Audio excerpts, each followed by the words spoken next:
Reflecting back this week from when I was young, we had a fence a little bit similar to this. Across the road from the barn was the day pasture. We moved the cows over into that pasture, and the gate that led into that had a small laneway.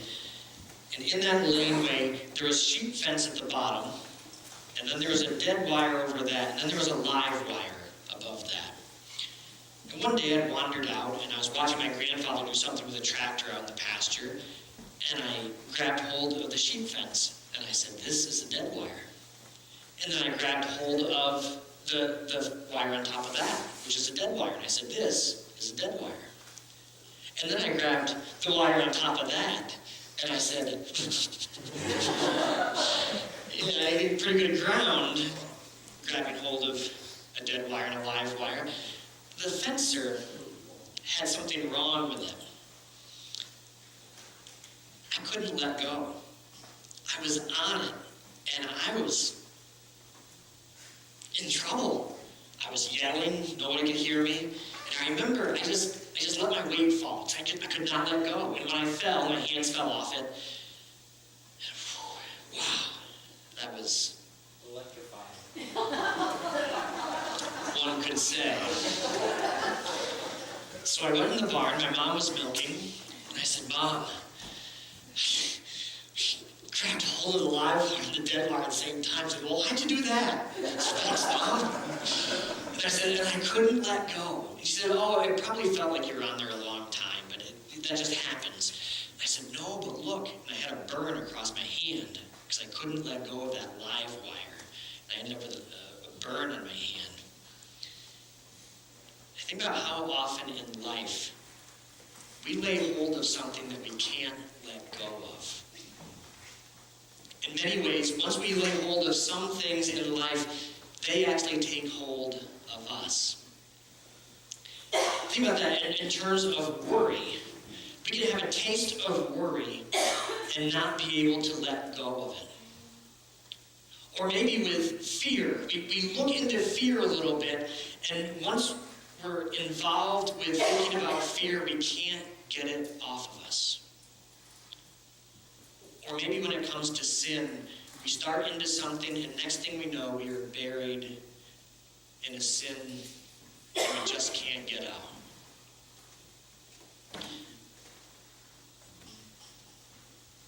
Last week we talked some about mental drift. What are those things that we think about when we're kind of idle, when we're driving along in the car, when we're just kind of have time to ourselves?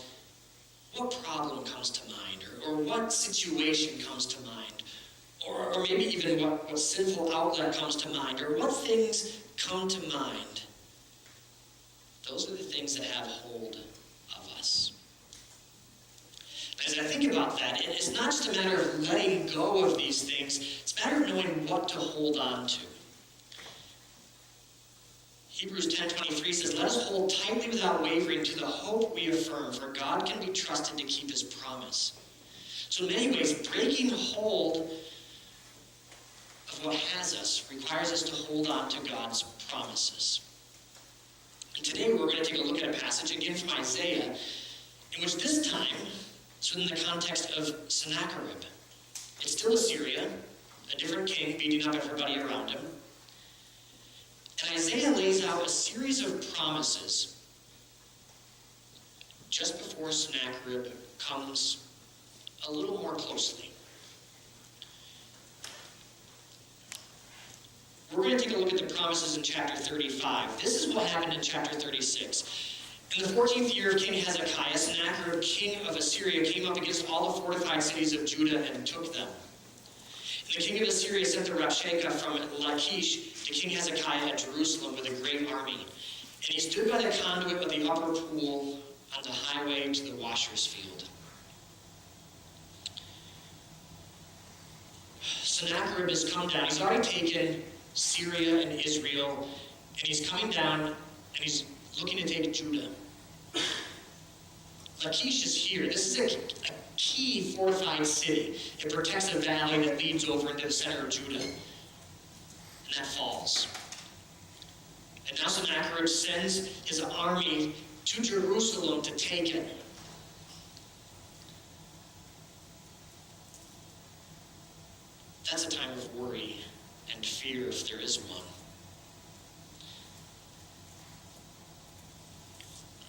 what happens is Rabshakeh shows up and he talks trash. And he speaks in the language of the people of the city so they can hear him.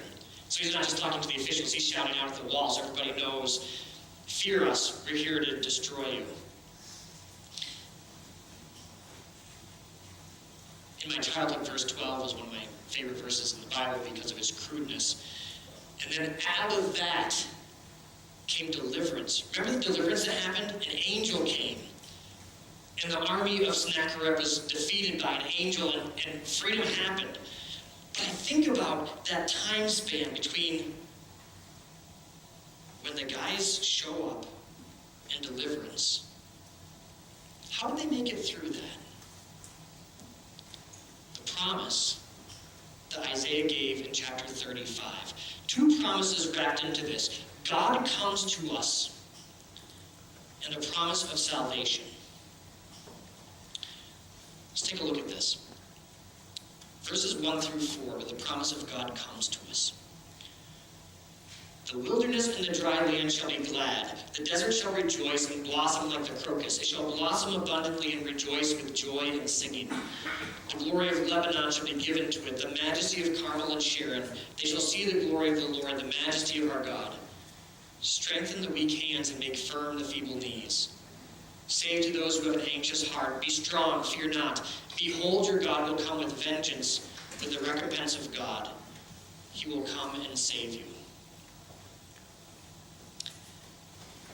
The promise here is that God comes to us in the unexpected. The desert shall rejoice and blossom like the crocus. What you do not expect to have happen will take place. I've noticed in Hebrew there's not a lot of deserts. I've noticed we can't be heavy on snow. And so in many ways, Potter County style of this is flowers emerging out of snow in a point of winter which you don't expect. And Isaiah is laying out a picture of God's promise is that he will come to you even when you don't expect it, even when things look bleak. God will come. God comes to us when we're running on empty. Weak hands, feeble knees, anxious heart. Have you ever had those feelings? Where you're just worn out. Weak hands, feeble knees, anxious heart. That definitely connects with where the people were at, with Sennacherib lying, knocking on the door. I think it also connects with us many times in life. And the promise is, behold, your God will come. With the recompense, so there's judgment, God is going to come with judgment, but also he's coming with salvation to come and save you. This sounds a lot like Emmanuel, doesn't it? The promise of God with us. Jesus Christ, the one who will come and will one day bring judgment, but also offers salvation. And that's where the promise goes in these verses. In verses 5 through 7, it talks about the promise of salvation. That the eyes of the blind shall be opened, and the ears of the deaf unstopped. Then shall the lame man leap like a deer, and the tongue of the mute sing for joy. For waters break forth in the wilderness and streams in the desert. The burning sand shall become a pool, and the thirsty ground springs of water. In the haunt of jackals where they lie down, the grass shall become reeds and rushes. Salvation, a freedom, of being released from these terrible things of blindness, of physical problems. And Christ inaugurated that in his first coming. And we also know that's going to be fully realized at his second coming. But there's more going on than freedom from bad things. For waters break forth in the wilderness and streams in the desert. This is a picture of something far beyond just getting free from the bad things of life. This is talking about abundant life. Jesus would talk about abundant life. I have come that they may have life and that they may have it more abundantly. So when we think about the place that the people were in when Isaiah wrote chapter 35,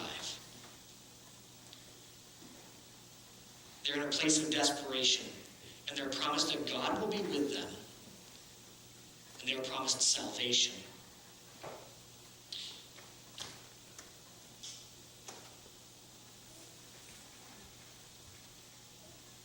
Never hold on to anything tighter than you're holding on to God. Remembering that God is with us, and he brings salvation. Now, this has been fun so far, but let's have a quiz. Does anyone like Trivial Pursuit? Okay, I have an impossible question, I hope. Well, maybe it won't be impossible. You guys are really smart. So, who is this guy? I'll give you his name, Jameson. It's James. Vicarious. He made headlines in 1957. According to the BBC, he astonished the assembled reporters by announcing that he repeatedly flashed the slogans, "Drink Coca-Cola and eat popcorn" throughout a movie, too fast for the conscious perception. As a result, he claimed sales of popcorn had risen 18.1% and Coke by 57.7%. This, he declared, was subliminal advertising. Now I have a question for you. Are you hungry? I've been playing subliminal messages all morning. I'm selling hot cocoa and soft and other things in the back afterwards. This turned out to be a hoax. 5 years later, he admitted he didn't have any proof. The guy that owned the movie theater said sales didn't increase dramatically in a statistically significant way. We can debate whether you can control things with this or not. But one thing that I want to make very clear, God doesn't play subliminal messages. Emmanuel, God with us. What we celebrate this Advent season wasn't a subliminal message. It's not something we can miss. Jesus Christ, God himself, came in the flesh. God with us. Jesus would live and die on the cross and rise again, offering us salvation. Very clear. Now with that, there needs to be a response. We need to respond some way to these promises and God fulfilling these promises. I want to think about response. We're going to do this by reflecting on some puns this morning. Because this is why Georgia comes, all right? Here we go. I know it's cheesy, but I feel great. That's the best one. I got more. I told a chemistry joke. There was no reaction.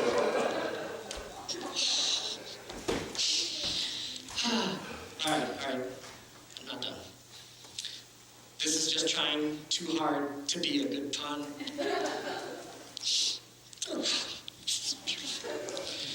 And in the spirit of the Muppets, that joke wasn't half bad. It was all bad. So you responded in various ways to these puns.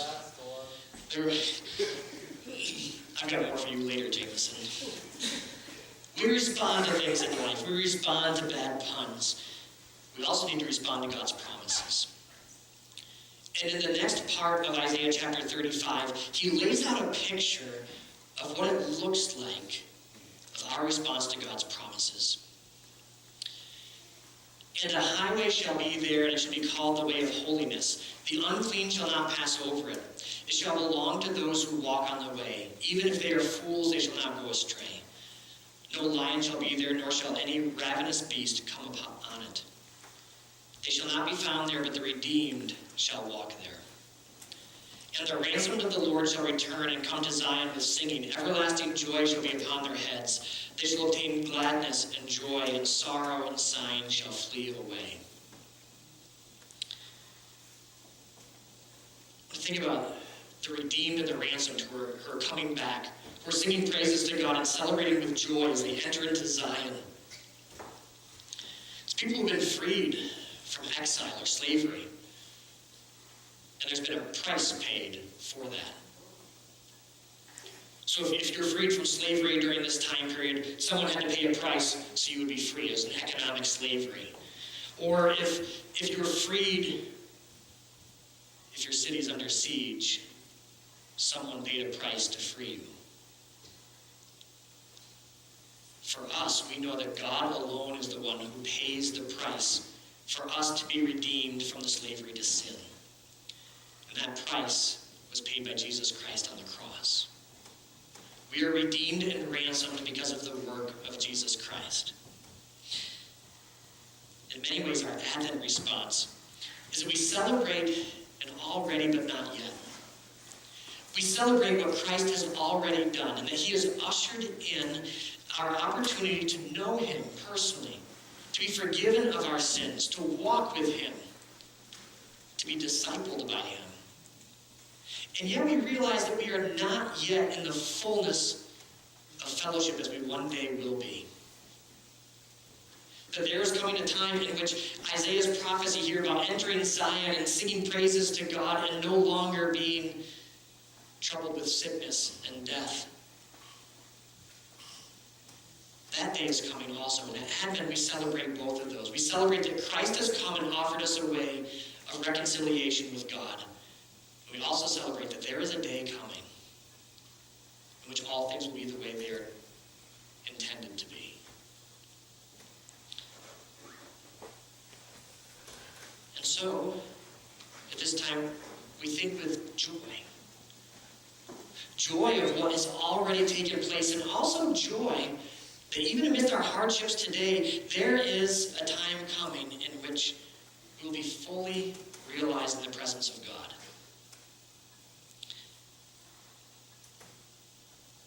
Some of you are realists.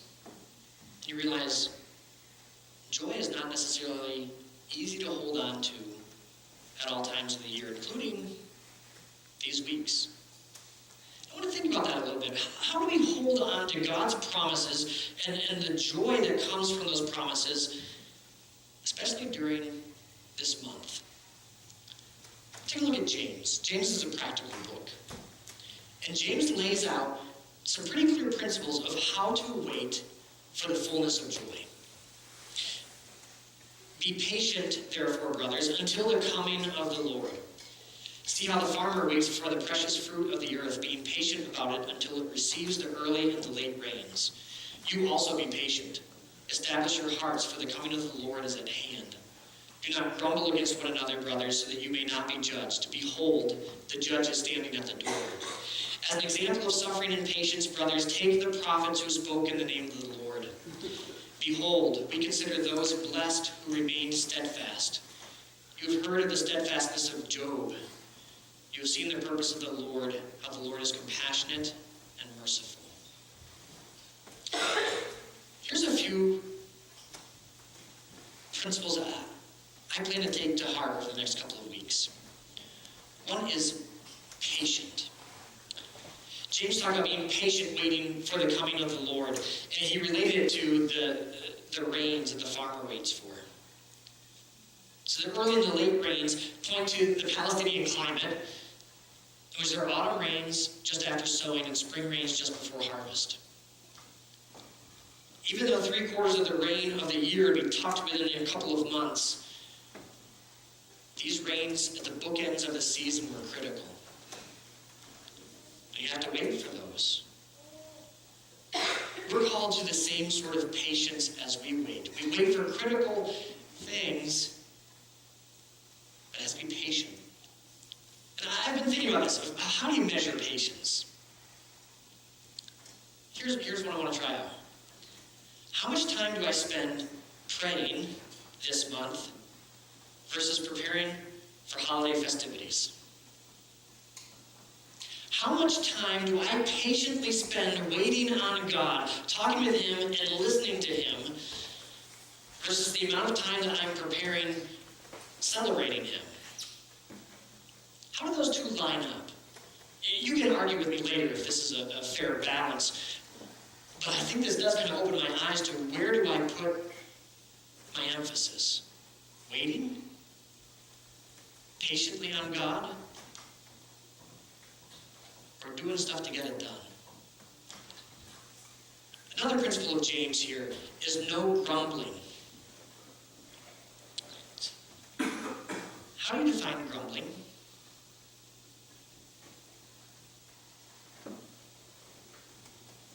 I have a complaint. Grumble, grumble? Yes. I think I've heard that somewhere before. How do we grumble? How else do we grumble?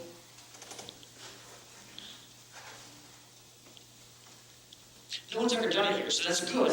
That's good. Because I've noticed that it's only something that other people do. I state the facts, I don't grumble. Other people grumble around me.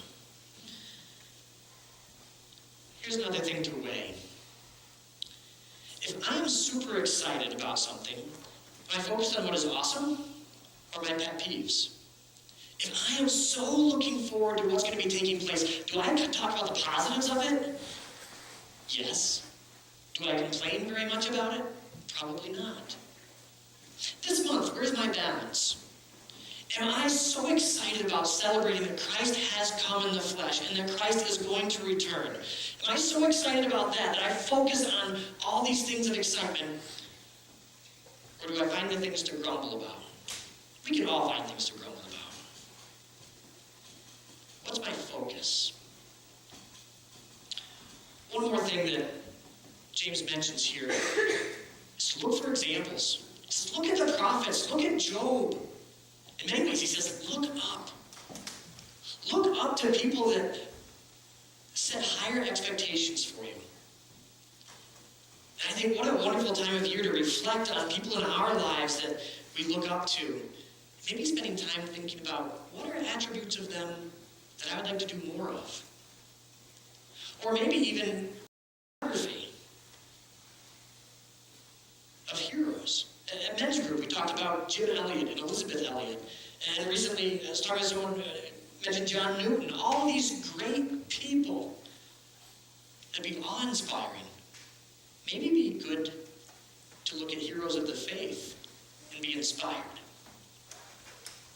So here's our Advent homework. One is to pray patiently. Another one is if I find myself grumbling, that I start making a celebration list. Either a written list or a mental list. When my mind starts going down the line of, I have a complaint, or I can't believe this person did that again, or I knew this was going to happen because it always does, whatever your fallback phrase is, when you start feeling that one, start writing down some things that you celebrate this time of year. What needs to be redeemed and ransomed. And the last one is, I want to take some more time looking up. Looking up to the heroes of faith and reading or reflecting on them and being inspired for more. I hope as we celebrate Advent that we're super excited. And those things that detract away from it fall back as we celebrate Christ coming in the flesh and his return.